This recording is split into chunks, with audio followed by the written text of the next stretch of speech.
주십시오. 그러한 것이 훨씬 좋은 것 같습니다. 오늘도 여기 나오는 단어를 보면은 이 풍성하다, 충만하다, 능력 이런 걸 듣게 되면은 우리의 마음에도 그러한 힘이 생기는 것을 느끼게 되지 않습니까? 그래서 우리가 참 쓰는 단어 문제도 굉장히 참 중요한 것 같습니다. 여러분, 오늘날 크리스천들이 안고 있는 문제 가운데 하나가 무엇인가 하면은, 정말 우리가 하나님의 은혜 받게 되면은 하나님을 위해서 자신을 온전히 바치겠다고 하는 결심이 있습니다. 그래서 처음 은혜 받게 되면은 너무나 가슴이 뜨거워가지고요, 하나님 앞에 그렇게 기도하지 않습니까? 하나님, 내가 죽을 때까지 하나님을 위해 헌신하겠습니다. 내게는 모든 것 다 하나님께 드리겠습니다. 내게는 시간, 물질, 열정, 젊음 다 바쳐서 하나님을 일하겠습니다. 그런 마음의 결심을 합니다. 그리고는 열심히 신앙생활하죠. 예배에 빠짐없이 참석을 하게 되고요, 새벽기도, 금요기도, 기도 시간 빠짐없이 나오게 되고, 성경 공부 열심히 참석을 하고요, 또 열심히 봉사하고 다 그렇게 합니다. 그렇게 하면서 이제 좀 이렇게 그저 주일만 나오는 그 사람들 보게 되면은 어떻게 집사가 저럴까 하면서 마음으로 참 그런 생각을 하게 됩니다. 집사라면 적어도 권사라면 장로라면 그렇게 하면 안 되는데, 그런 마음이 들지 않습니까? 그렇게 열심히 신앙생활을 하는데 시간이 얼마만큼 지나게 되면은 자신도 식어지는 거예요. 그래서 나중에는 이제 자꾸 핑계가 생깁니다. 내가 이렇게 열심히 하니까 다른 사람이 좀 이렇게 안 좋은 시선으로 본다, 좀 질투하는 것 같다, 너무나 바쁘다, 좀 피곤하다, 그러면서 점점 이 참석하는 게 소홀해지고는 나중에는 그때 정말 주일만 예배 참석하는 그런 사람들로 바뀌고 맙니다. 문제가 무엇일까요? 왜 그럴까?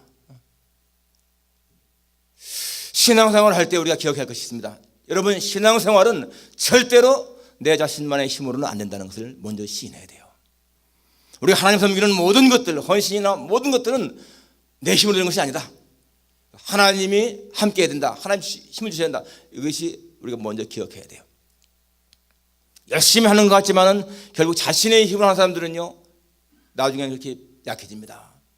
그런데 항상 하나님의 능력 가운데 하는 사람들은 계속 유지할 수가 있는 거예요. 여러분, 하나님께서 모세를 부르실 적에 그 불타는 떨기나무 가운데 부르지 않습니까? 그 흔해 빠진 그 떨기나무 가운데 불타는 그곳에 모세를 부르십니다. 여러분, 거기에는요 하나님의 메시지가 있는 거예요. 이 쓸모없는 떨기나무, 아무 쓸모없는 떨기나무인데 만일에 거기에 붙은 불이 사람이 붙인 것이라면은 그는 금방 재로 변하고 말 겁니다. 그렇잖아요? 그런데 하나님의 불이 타오르니까 그 불이 계속 타오르는 거예요. 하나님은 모세에게 그렇게 말씀하신 것 같습니다. 모세야, 너는 이 떨기나무처럼 쓸모없는 약한 그런 존재다. 네가 내 힘으로 나 일을 하려고 하면 금방 지칠 것이다. 그러나 내가 내 안에 타오르면, 내 불이 내 안에 타오르면 너는 계속해서 일할 수가 있다. 여러분, 정말 이 모세는요 120세 죽을 때까지 하나님 앞에 최선을 다한 사람 아닙니까? 성경에 보니까 모세는 나이가 120세가 됐는데도 그 눈이 흐리지 않고 기력이 새지 않았다라고 말씀합니다. 이 모세는 기진해서 죽은 것이 아니야. 자기 사명을 다 마친 다음에 하나님이 불러가신 거예요. 정말 하나님의 능력 가운데 그렇게 되어 있습니다. 하나님의 능력으로 일하는 사람들은 그렇게 할 수가 있다는 거예요. 오늘 이 바울의 기도 속에서 이 에베소 교인들이 어떻게 신앙생활하기를 원하시는가, 여기 몇 가지 나와 있잖아요. 15절부터 보면 이름을 주신 아버지 앞에 무릎을 꿇고 비노니, 그 앞에 보면 이름으로 내가 하늘과 땅에 있는 각 족속에게 이름을 주신, 그러니까 사도 바울은 지금 창조주 하나님 그리고 아버지에게 기도한다고 지금 말합니다. 그죠? 아버지 앞에 무릎을 꿇고 기도한다. 그의 영광의 풍성함을 따라 그의 성령으로 말미암아 너희 속사람을 능력으로 강건하게 하시오며 너희 속사람을 능력으로 강건하게 하기를 원한다. 여기 속사람, 사람들은 항상 사람을 판단하지, 이게 외모로 판단하지 않습니까? 그 사람의 어떤 거 가진 것, 지식, 재산, 어떤 지위라든지요, 부, 이런 거 가지고 판단합니다. 그런데 그런 것들은 다 사라지잖아요. 사도 바울은 말하기를 우리의 겉사람은 날로 후패하지만은 우리의 속은 날로 더 강건해진다, 이렇게 말씀하고 있습니다. 예, 날로 새로워진다. 예. 겉사람은 후패하지만은 우리의 속은 날로 새로워진다. 예. 우리는 속 사람이 강건하고 새로워져야 돼. 겉에만 신경을 쓰는 그런 것이 아니고 우리의 속을 더 강건하게 한다는 것이죠. 이 속 사람이 뭐예요? 우리의 진짜 나입니다. 진짜 나. 진짜 나가 내 속 사람인 거예요. 영의 사람, 영. 그래서 얼마만큼 내가 하나님 앞에 거룩성을 지키는가, 얼마나 순결한가 하는 것은 내 속 사람이 보여지는 거 아니겠습니까? 그래서 사도 바울은 지금 이 속 사람을 강건하게. 근데 여러분 여기 속 사람이 강건해지는 그것이 뭐라고 했습니까? 그의 영광의 풍성함을 따라 그의 성령으로 말미암아 너희 속 사람을 능력으로 강건하게 한다. 성령으로 말미암아라고 했습니다. 그러니까 성령으로 우리의 속 사람이 강해진다. 다시 말하면 성령 충만하게 되면은 우리 속 사람이 강건해진다는 거예요. 여러분 사도 바울이 그렇게 죽을 때까지 열정적으로 일한 것은 바로 이렇게 성령 충만하기 때문에 그런 거 아니겠어요?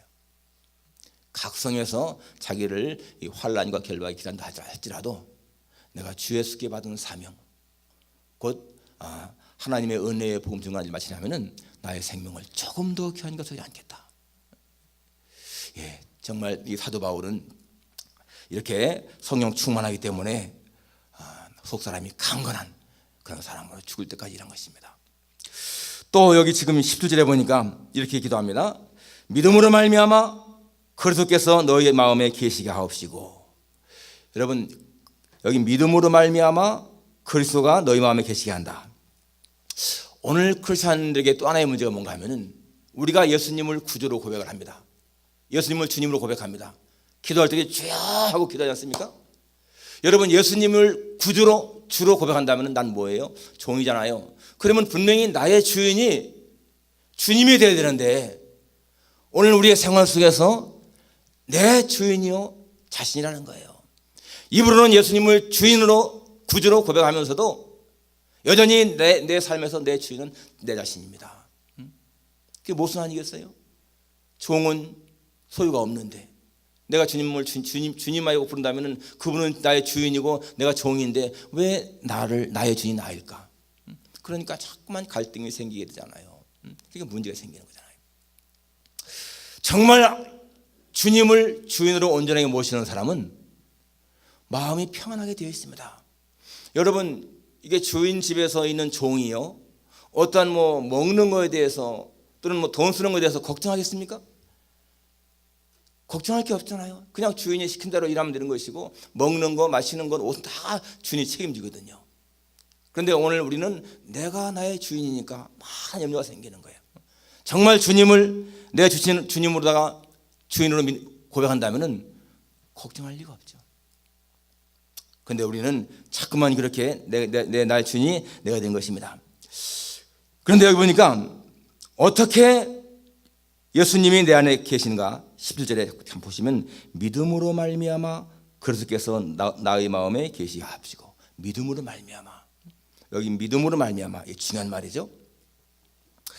여러분 성경 진리 가운데서 정말 우리를 놀라게 하는 그 내용이 뭔가 하나님이 내 안에 계시다 하는 것입니다. 여러분 창조주 하나님이 벌레 같은 피조물이 내 안에 계시다. 이게 놀랄 일이 아닌가요? 예수님 말씀했습니다. 계시 3장 20절에서 내가 문을 두드리노니 누구든지 내 음성을 듣고 문을 열면 내가 그에게 들어가 그로도 불어 먹고 그 나로도 불어 마시리라. 여러분 주님이 우리의 마음에 들어오시면은 우리는 그분이 우리와 교제하신다는 거예요.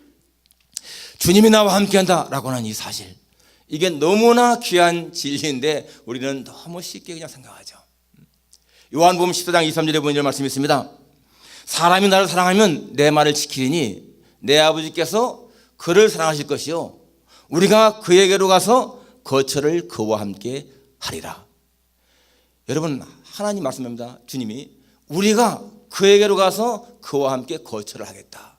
우리 안에 오신다는 거예요. 그러니까 고린도서 3장 10절에 보니까 너희가 하나님의 성전인 것과 하나님의 성령이 너희 안에 계신 걸 알지 못하느냐 라고 하셨습니까? 하나님이 내 안에 계시다는 거예요. 하나님이 내 안에. 여러분 이것은 정말 우리가 이 말씀을 붙잡게 되면은 우리 마음에 놀라운 변화가 생길 수밖에 없어요. 하나님이 내 안에 거하신다. 하나님 나와 함께 하신다. 여러분, 예수님은 우리를 죄에서 구원하시고요, 영원한 생명을 주셨는데 그것으로 끝나는 것이 아니라 주님은 우리와 영원히 같이 살기를 원하시는 겁니다. 단순하게 죄에서 구원해서 영생을 준 것만 끝나는 것이 아니고 영원까지 우리와 같이 살겠다. 여러분, 젊은 남자가 여자가 만나고 결혼하는 거 좋잖아요. 축복 아니겠습니까? 더 중요한 건 뭐예요? 더 큰 축복은 같이 살아가는 거예요. 죽을 때까지 같이 살아야지. 결혼식은 거창하게 했는데 뭐 얼마 살다가 다 헤어진다. 가치가 없잖아요. 오늘 여러분, 여기 주님이 그리스도께서 너희 마음에 계시게 하옵시고, 이거요 정말 놀라운 말씀인 거예요. 주님은 우리를 구원해 놓으시고 영생을 주시고 그냥 예민하는 것이 아니라 죽을 때까지, 우리가 천국에 갈 때까지 같이 하신다. 여러분, 이것이 얼마나 놀라운 일인가. 그냥 같이 있는 것이 아니라 오늘 여기 19절 말씀처럼 하나님의 모든 충만하신 것으로 너희에게 충만하게 하시기를 구하노라. 하나님의 모든 충만으로 채우신다는 거예요, 우리를. 그러니까 여러분, 오늘 우리의 이 삶이 하나님의 충만으로 채워진다는 것이지 않습니까? 그런데 바울이요, 어떻게 해서 이 하나님의 충만으로 채워지는가를 설명합니다. 17절 마지막부터 보니까 너희가 사랑 가운데서 뿌리가 박히고 터가 굳어져서 능히 모든 성도와 함께 지식에 넘치는 그리스도의 사랑을 알고, 예수님의 사랑을 알고 그 너비와 길이와 높이와 깊이가 어떠함을 깨달아 하나님의 모든 충만하신 것으로 너희에게 충만하게 하시기를 구하노라. 여러분, 하나님의 모든 충만하신 것으로 충만해지는 길이 뭔가 하면요, 하나님의 사랑을 알고 깨닫는 거라는 거예요. 하나님의 그 사랑이 얼마나 넓은지, 길이가 어떤지, 높이가 어떤지, 깊이가 어떤지 그것을 깨달아야 된다는 것입니다. 여러분, 이 말씀 보게 되면요, 우리가 성령 충만하다, 은혜 충만하다, 말씀 충만, 진리 충만 이렇게 할 적에 사실은 그것이 뭔가 하면 하나님의 사랑을 깨닫는 겁니다. 우리가 어떤 집회 참석한다든지 뭐 설교 예배 시간에 은혜 받았다 라고 하는 게 뭡니까? 은혜 받았다고 하는 것이 뭐예요? 하나님의 사랑을 깨닫는 거예요. 하나님의 사랑을 깨닫게 되면은 마음에 기쁨이 있잖아요. 그게 은혜 받는 거라고 하잖아요. 여러분, 사랑은 그런 능력이 있습니다. 젊은 남녀가 만나서 사랑하잖아요. 사랑에 빠지게 되면은 편해요. 자기를 20년, 30년을 기른 그 부모, 여러분, 부모 우리가 돼서 알지만은 우리가 자녀를 기를 적에 그 자녀를 갖다가 20살까지, 25살까지, 30살까지 기를 적에 우리가 얼마나 공을 들입니까, 부모가? 그런데요, 그 자녀는 자기가 사랑하는 남자 만나면요, 일주일도 안 만난 그 애인 때문에 자기 부모 버립니다. 그러잖아요. 부모 입장에서 볼 적에는 이게 너무 기가 막힌 일인 거예요. 진짜 그 나와서부터 20년, 30년 동안 어떻게 길렀는데 지가 좋아하는 여자나 남자 만나면요, 부모는 내면하는 거야. 그게 사랑의 힘인 거예요. 그것 때문에 섭섭해할 필요가 없습니다. 그게 사랑이니까. 그러려니 해야 되는 거예요. 우리가 사람의 사랑도 이런데 우리가 하나님의 사랑을 깨닫게 되면 어떨까? 하나님이 나를 사랑하신다, 이거 깨달아지면은요, 변화가 생길 수밖에 없습니다. 그런데 이 하나님의 사랑을 깨닫는 게요, 정도 차이가 있는 거예요. 사도바 같은 사람은 정말 잘 깨닫는 거야. 온전하게 깨닫는 겁니다. 그러니까 자기의 평생을 다 바치는 거 아니에요? 자기가 전에는 좋게 여기던 것들을 배설함처럼 여기지 않습니까? 그걸 덜 깨닫게 되면은 자기 좋은 걸 못 버리는 거잖아요. 진짜 깨달은 사람들은 자기 거 다 포기하고 주님을 따라가는데, 덜 깨달은 사람들은 자기 거 붙잡고 있는 겁니다. 여기 지금 사랑을 깨달아서 하나님의 충만으로 체험받기 원한다 라고 했습니다. 그러니까 여러분, 하나님의 사랑을 얼마큼 깨닫느냐, 그것이 우리 신앙의 관건인 겁니다. 사랑을 많이 깨달은 사람은 그만큼 주님 앞에 헌신할 수가 있고 죽을 때까지 할 수가 있는 거예요. 저는 하나님의 사랑을 깨닫고 제 변화된 게 뭔가 하면요, 하나님의 사랑을 깨닫고 나니까 두려움이 없어지고요, 걱정이나 근심 같은 게 없어지고 자유로움을 느껴요. 마음의 자유로움. 모든 것에 자유로움을 느낍니다. 누구 치면 볼 것도 없고요, 눈치 볼 것도 없고 걱정할 것도 없고 하나님의 사랑을 깨닫고 나니까 그런 변화가 있습니다. 성령으로 충만한 삶, 여러분 진짜 행복한 삶이잖아요. 그러면은 우리의 모든 삶이 의미가 있고 재미가 있고 싶습니다. 우리가 하나님의 충만으로 채워지게 되면은 모든 것이 감사하고 감격이 되잖아요.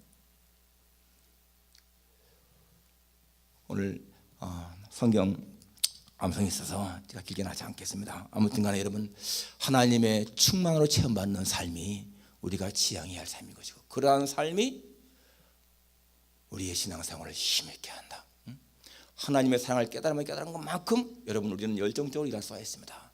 남녀 간의 사랑도 마찬가지잖아요. 그 사랑이 식어지니까 나중에는 별로 관심이 적지 않습니까? 하나님의 사랑이 식어지니까 관심이 적은 거예요. 우리 가슴속에 언제나 하나님의 사랑이 불타오르게 되면은 우리는 지칠 줄 모르고 하나님의 일에 열심히 할 수가 있습니다. 그렇게 충성한 여러분 되시기를 주님의 이름으로 축원합니다. 기도하겠습니다. 거룩하신 아버지 하나님, 오늘 이 사도 바울이 에베소 교회 교인들을 위해서 하는 이 기도의 내용을 저희가 상고했습니다. 하나님의 영광의 풍성함을 따라 그의 성령으로 말미암아